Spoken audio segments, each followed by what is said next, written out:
Dear students, statistics എന്ന ചാപ്റ്ററിലെ focus ഏരിയയിൽ ഉൾപ്പെട്ട ഭാഗമാണ് വേരിയൻസ് ആൻഡ് സ്റ്റാൻഡേർഡ് ഡീവിയേഷൻ. നമ്മൾ കഴിഞ്ഞ ക്ലാസ്സിൽ variance and standard deviation different types of ഡാറ്റയ്ക്ക് എങ്ങനെയാണ് കണ്ടുപിടിക്കുക എന്നുള്ള ഫോർമുലകൾ പരിചയപ്പെട്ടിരുന്നു. അതിൽ മെയിനായിട്ടുള്ളത് ഫ്രീക്വൻസി ഡിസ്ട്രിബ്യൂഷൻ ടേബിളിൽ നമ്മളെങ്ങനെ വേരിയൻസും സ്റ്റാൻഡേർഡ് ഡീവിയേഷനും കണ്ടുപിടിക്കുക എന്നുള്ളതാണ്. അതിൽ ഉൾപ്പെടുന്ന രണ്ട് പ്രോബ്ലം, ഇമ്പോർട്ടൻ്റ് ആയിട്ടുള്ള രണ്ട് ടൈപ്പ് ഡാറ്റയുടെ പ്രോബ്ലംസാണ് നമ്മൾ ഇന്നത്തെ ക്ലാസ്സിൽ സോൾവ് ചെയ്യുന്നത്. ആദ്യമായിട്ട് നമുക്കിതിനകത്ത് ആവശ്യമുള്ള ഫോർമുലകളൊന്ന് പരിചയപ്പെടാം. അതായത് അതിൽ നമുക്ക് മീനാണ് ആദ്യം കണ്ടുപിടിക്കേണ്ടത്. മീൻ എക്സ് ബാറിനുള്ള formula sigma F I X I divided by N ആണ്.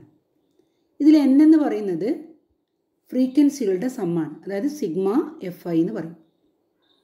ഇനി വേരിയൻസ് കാണാനുള്ള ഫോർമുല. നമുക്ക് വേരിയൻസ് കാണാനുള്ള ഫോർമുലയിൽ അതിൽ രണ്ട് ഫോർമുല പറഞ്ഞിരുന്നു. നമ്മളതിൽ രണ്ടാമത് പറഞ്ഞ ഫോർമുല കുറച്ചുകൂടി എളുപ്പമുള്ള ഫോർമുലയാണ് നമ്മൾ ഉപയോഗിക്കുന്നത്. വേരിയൻസിനെ നമുക്ക് സിഗ്മ സ്ക്വയർ എന്ന് വിളിക്കാം. It is equal to 1/N sigma F I X I square minus ഇവിടെ കിട്ടിയിട്ടുള്ള മീനിൻ്റെ സ്ക്വയർ എക്സ് ബാർ സ്ക്വയർ. ഈ ഫോർമുലയാണ് ഏറ്റവും എളുപ്പത്തിൽ നമുക്ക് വേരിയൻസ് കണ്ടുപിടിക്കാനുള്ള ഫോർമുല. വേരിയൻസ് കിട്ടിക്കഴിഞ്ഞാൽ സ്റ്റാൻഡേർഡ് ഡീവിയേഷൻ വളരെ എളുപ്പത്തിൽ കണ്ടുപിടിക്കാം. വേരിയൻസിൻ്റെ റൂട്ടാണ് സ്റ്റാൻഡേർഡ് ഡീവിയേഷൻ. അപ്പോൾ നമുക്ക് വേരിയൻസിൻ്റെ root square root of variance എന്ന് പറയാം. അത് നമുക്ക് സിമ്പിൾ ഉപയോഗിക്കുന്നത് നമ്മൾ സിഗ്മ എന്നാണ്. സിഗ്മ സ്ക്വയറിൻ്റെ റൂട്ട് സിഗ്മ. അപ്പോൾ ഈ 4 ഫോർമുലകളാണ് നമ്മൾ കാര്യമായിട്ട് ഓർത്ത് വെക്കേണ്ട ഫോർമുലകൾ. നമുക്ക് ആദ്യത്തെ പ്രോബ്ലം നോക്കാം. Find the mean and variance of the following data. ഇവിടെ നമുക്ക് എക്സിൻ്റെ ഡിഫറെൻറ്റ് വാല്യൂസ് തന്നിട്ടുണ്ട്, അതുപോലെ അതിൻ്റെ ഫ്രീക്വൻസീസ് തന്നിട്ടുണ്ട്. Also find the standard deviation. Standard ഡീവിയേഷനും കൂടി കണ്ടുപിടിക്കണം എന്ന് പറയുന്നുണ്ട്. ആദ്യം നമ്മൾ എന്ത് ചെയ്യണം? ഈ വാല്യൂസിനെ നമ്മളൊരു കോളത്തിലേക്ക് മാറ്റുന്നു. അപ്പോൾ നമ്മൾ ആദ്യത്തെ കോളം എക്സ് ഐ, രണ്ടാമത്തെ കോളം എഫ് ഐ. അപ്പോൾ അത് നമുക്ക് കോളത്തിലേക്ക് മാറ്റുമ്പോൾ ഫസ്റ്റ് കോളത്തിൽ എക്സ് ഐ, എക്സിൻ്റെ വാല്യൂസാണ്. സെക്കൻഡ് കോളത്തിൽ നമ്മൾ ഫ്രീക്വൻസി എഴുതുന്നു. ഫ്രീക്വൻസിയുടെ സമ്മ നമുക്ക് ആവശ്യമുണ്ട്, കാരണം ക്യാപിറ്റൽ എൻ നമുക്ക് വേണം. അപ്പോൾ നമ്മൾ ടോട്ടൽ കണ്ടുപിടിക്കുന്നു, അത് 40 ആണ്. പിന്നെ നമ്മൾ ഈ രണ്ട് കോളത്തിലുള്ള വാല്യൂസ് മൾട്ടിപ്ലൈ ചെയ്ത് അടുത്ത കോളത്തിലേക്ക് എഴുതുന്നു. അതിൻ്റെ ഈ സമ്മ നമുക്ക് വേണം, sigma F I X I വേണം. പിന്നെ വേണ്ടുന്ന കോളം നമ്മൾ ആദ്യത്തെ കോളവും മൂന്നാമത്തെ കോളവും തമ്മിൽ മൾട്ടിപ്ലൈ ചെയ്യുമ്പോൾ F I X I square കിട്ടും. ആ കോളത്തിലുള്ള വാല്യൂസിൻ്റെ സമ്മ നമുക്ക് വേണം. ഇതാണ് sigma F I X I square എന്നുള്ള വാല്യൂ നമുക്കിവിടെ ടോട്ടൽ എടുത്താൽ കിട്ടും. അതുപോലെ ഇവിടെ ടോട്ടൽ എടുക്കുമ്പോൾ കിട്ടുന്ന value sigma F I X I ആണ്. ഇനി നമുക്ക് എങ്ങനെയാണ് മീൻ കണ്ടുപിടിക്കുന്നത് നോക്കാം. ആദ്യമായിട്ട് മീൻ കണ്ടുപിടിക്കണം അല്ലേ. Mean is equal to, mean നമ്മൾ ഡിനോട്ട് ചെയ്യുന്നത് എക്സ് ബാർ എന്നാണ്. X bar equal to, first you have to write the formula sigma F I X I divided by capital N. അപ്പോൾ ഇവിടെ നമുക്ക് sigma F I X I എന്ന് പറയുമ്പോൾ മൂന്നാമത്തെ കോളത്തിൻ്റെ സമ്മാണ് ഉദ്ദേശിക്കുന്നത്. 760 ആണ്. പിന്നെ sigma F I N capital N 40 ആണ്. നമുക്ക് ഡിവൈഡ് ചെയ്യാം. 760 divided by 760 divided by 40 that is equal to 19 എന്ന് കിട്ടും. അപ്പോൾ മീൻ കിട്ടിക്കഴിഞ്ഞു. 19 ആണ് ഇതിൻ്റെ മീനായിട്ട് വരുന്നത്. അടുത്തായിട്ട് നമുക്ക് വേരിയൻസ് കണ്ടുപിടിക്കാം. വേരിയൻസിൻ്റെ ഫോർമുല ഒന്ന് എഴുതുക. Variance equal to 1/N sigma F I X I square minus X bar whole square. ഇപ്പോൾ ഇവിടെ നമ്മൾ എഴുതുന്നു 1/40. Sigma F I X I സ്ക്വയറിൻ്റെ വാല്യൂ നമുക്ക് സെലക്ട് ചെയ്യാം, കോളത്തിൽ നിന്ന് എടുക്കാം. എഫ് ഐ എക്സ് ഐ സ്ക്വയറിൻ്റെ വാല്യൂ 16,176 മൈനസ് എക്സ് ബാറിൻ്റെ സ്ക്വയർ 19 ആണ്. ഇപ്പോൾ 19 സ്ക്വയറിന് നമുക്ക് എഴുതാം. ഇനി നമ്മൾ ഈ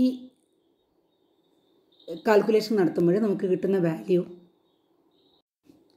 that is equal to 404.4 minus 361 ആണ്. അപ്പോൾ നമുക്ക് കിട്ടുന്നത് 43.4 ആണ്. നമുക്ക് വേരിയൻസ് കിട്ടിക്കഴിഞ്ഞു. ഇനി സ്റ്റാൻഡേർഡ് ഡീവിയേഷൻ കണ്ടുപിടിക്കണം. Standard deviation is equal to root of variance. Standard deviation is root of variance that is equal to root of 43.4 കിട്ടും. ദാറ്റ് ഈസ് ഈക്വൽ ടു 6.59 കിട്ടും. 58 സംതിങ് ആണ്. 2 പ്ലേസ് ഓഫ് ഡെസിമൽസിന് കറക്റ്റ് ആക്കാൻ നമുക്ക് 6.59 ആണ് standard ഡീവിയേഷനായിട്ട് കിട്ടുന്നത്. അപ്പോൾ ഈ ടൈപ്പിലുള്ള ഡാറ്റ നമ്മളിങ്ങനെ ചെയ്താൽ മതി. വളരെ സിമ്പിളായിട്ട് നിങ്ങൾക്ക് സ്റ്റാൻഡേർഡ് ഡീവിയേഷനും അതുപോലെ മീനും വേരിയൻസ് സ്റ്റാൻഡേർഡ് ഡീവിയേഷൻ ഈ 3 വാല്യൂസ് കണ്ടുപിടിക്കാം. ഇനി അടുത്തൊരു പ്രോബ്ലം നോക്കാം. അടുത്തൊരു question, find the mean and variance of the following distribution. ഇതൊരു ക്ലാസ്സസ്, അതായത് കണ്ടിന്യൂസ് ഫ്രീക്വൻസി ഡിസ്ട്രിബ്യൂഷനാണ്. ക്ലാസ്സസ് തന്നിട്ടുള്ള ഫ്രീക്വൻസിക്ക് എന്താ ടേബിളിന് എന്താ നമ്മൾ പറയുന്നത്? Continuous frequency distribution. അപ്പോൾ ഇവിടെ നമുക്ക് ക്ലാസ് തന്നിട്ടുണ്ട്, അതിൻ്റെ ഫ്രീക്വൻസി തന്നിട്ടുണ്ട്. ഇതിനെ ആദ്യം നമ്മളൊന്ന് ടേബിളിലേക്ക് മാറ്റണം. അപ്പോൾ ഈ ടേബിളിലേക്ക് മാറ്റുമ്പോൾ ക്ലാസ്സസ് നമ്മൾ ആദ്യത്തെ കോളത്തിൽ എഴുതുന്നു, ഫ്രീക്വൻസി കറസ്പോണ്ടിങ് ഫ്രീക്വൻസി എഴുതുന്നു. പിന്നെ നമ്മൾ അതിൻ്റെ വാല്യൂസ്, ഇവിടെ നമ്മൾ വാല്യൂസ് എഴുതുമ്പോൾ ഇത് FI ആയിട്ട് എടുക്കുന്നു, ഇത് XI ആണ്, ഇത് FI XI ആയിട്ട് എടുക്കുന്നു, ഇതിനെ FI XI സ്ക്വയറിന് എടുക്കാം. അപ്പോൾ ഈ 4 കോളം നമ്മൾ വരക്കുമ്പോൾ അതിൽ XI നമുക്ക് തന്നിട്ടില്ല. XI ആയിട്ട് നമ്മൾ എന്താ എടുക്കുക? ഓരോ ക്ലാസ്സിൻ്റെയും മിഡ് വാല്യൂസാണ് നമ്മൾ XI ആയിട്ട് എടുക്കുന്നത്. അപ്പോൾ ഒന്നാമത്തെ ക്ലാസ്സിൻ്റെ മിഡ് വാല്യൂ എന്ന് പറയുമ്പോൾ 10 + 0/2, അതായത് 5. പിന്നെ ക്ലാസ് ഇൻ്റർവെൽ കൂട്ടി കൊടുത്താൽ മതി. ക്ലാസ്സിൻ്റെ വിഡ്ത്ത് കൂട്ടി എഴുതിയാൽ നമുക്ക് ബാക്കിയുള്ള ക്ലാസ്സിൻ്റെ മിഡ് വാല്യൂസ് കിട്ടും. അപ്പോൾ 5 + 10 15, 15 + 10 25, 25 + 10 35, then 10 + 10 ചെയ്താൽ 45. ഇങ്ങനെ ക്ലാസ്സിൻ്റെ വിഡ്ത്ത് ആഡ് ചെയ്ത് കൊടുത്താൽ നമുക്ക് ബാക്കിയുള്ള ക്ലാസ്സസിൻ്റെ മിഡ് വാല്യൂസ് കിട്ടും. അപ്പോൾ ഇവിടെ ഇങ്ങനെയുള്ള ടേബിളിൽ നമ്മൾ ഒരു സ്റ്റെപ്പ് ആദ്യം തന്നെ XI കാണാൻ വേണ്ടി ഒരു കോളം അധികം ആവശ്യം വരും. ബാക്കിയുള്ള കോളംസ് ഒക്കെ നേരത്തെ കണ്ട അതേപോലെ തന്നെ FI XI അടുത്ത കോളത്തിൽ, പിന്നെ FI XI ഇൻറ്റു XI അടുത്ത കോളത്തിൽ FI XI സ്ക്വയർ കിട്ടുന്നു. ആ കോളം കംപ്ലീറ്റ് ചെയ്തതിന് ശേഷം ഫോർമുലയിലൊന്നും മാറ്റൂല. നമ്മുടെ N ഇവിടെ എത്രയാണ്? N ഇവിടെ 50 ആണ്. ഇതാണ് N 50 ആണ്. ഇത് സിഗ്മ അടുത്ത കോളത്തിൽ നമ്മൾ സം എടുക്കുമ്പോൾ കിട്ടുന്ന സിഗ്മ FI XI ആണ്. ഇത് സിഗ്മ FI XI സ്ക്വയർ. അപ്പോൾ നമുക്ക് അടുത്ത പേജിൽ നമുക്കിതിൻ്റെ കാൽക്കുലേഷൻ ചെയ്യാം. ഇവിടെ മീൻ കിട്ടുന്നത്, മീനാണ് ആദ്യം കണ്ടുപിടിക്കുന്നത്. Mean is equal to X bar ആണ് അല്ലേ? X bar equal to sigma FI XI divided by N ആണ്. That is equal to 1350 divided by 50. That is equal to 27. അപ്പം മീൻ X ബാർ 27 ആയിട്ട് കിട്ടും. ഇനി വേരിയൻസിൻ്റെ ഫോർമുല നമുക്ക് എഴുതാം. Variance is equal to symbol sigma square ആണ്. That is equal to 1/n sigma FI XI minus X bar whole square. ഇവിടെ sigma FI XIൻ്റെ value 43,050 ആണ്. ഡിവൈഡഡ് ബൈ n എന്ന് പറയുമ്പോൾ 50 വരും. Minus X bar whole square is 27 square. നമുക്ക് ഇതൊന്ന് calculate ചെയ്യാം.